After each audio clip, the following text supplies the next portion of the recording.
I'm Rusty Anderson, and I'm here in London. We just played 2 nights at the O2, that's being with Paul McCartney. I grew up in a place called La Habra, which is North Orange County, sort of a suburb of Los Angeles. I've sort of loitered about in Los Angeles ever since, though I've been touring so much with Paul. I'm not exactly sure where I live these days.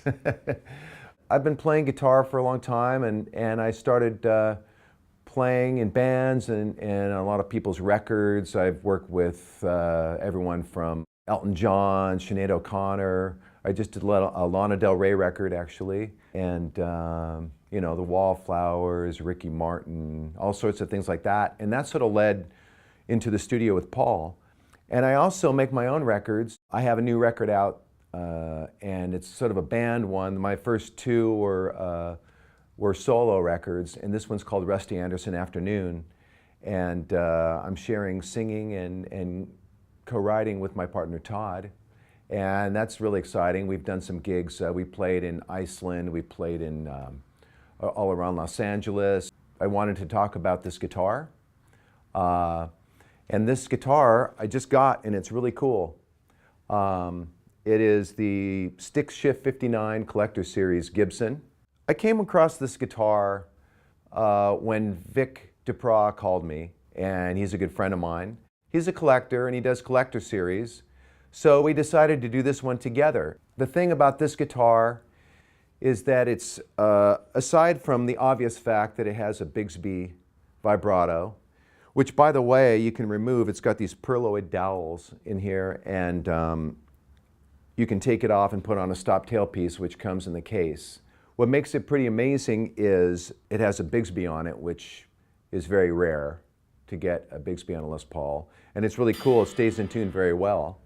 And I just found out that they actually did a molecular analysis of all the plastics on here, the binding and the tuning pegs and stuff, and these are as close to the true 59 chemical composition as you can get. So that's awesome. It's just a great guitar. The string-to-string acoustic resonance is awesome. It has the burst Bucker 3s, and it's just a great feeling neck.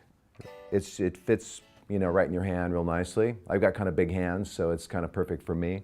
And it's got a little lacquer check in the back. It's got, you know, a few little subtle dings in the top, and it's got this sort of nice quality to the finish, so it's not too sort of garish. They do a spectacular job with the frets at the custom shop and the balance of it, so you can just tell acoustically that it resonates really well. When I started playing with Paul, it was probably about 13 years ago when we did our first tour. And learning songs for a new tour is sort of daunting because it's a big learn-up. It's a lot of songs. I mean, on the other hand, being a big Beatles fan and Wings, I knew these songs. I knew the melodies in my head. So, but it's sort of different when you start analyzing the parts and really trying to figure out who does what and all that. So it was a daunting task. I remember the first gig we did in Oakland in 2002. And I think the very first song, we were playing Hello Goodbye, and Paul skipped the last verse. And everyone just kind of went along with it, and that sort of left this strange ground to walk on for the rest of the show. But somehow we made it through the first show. Because you know, it's your first show and you've got all these songs and all these things. And I just remember afterwards just collapsing, just going, I made it through the first show. And then I had this horrible feeling like, oh no, I have to do it again tomorrow. Because we had another show the next night.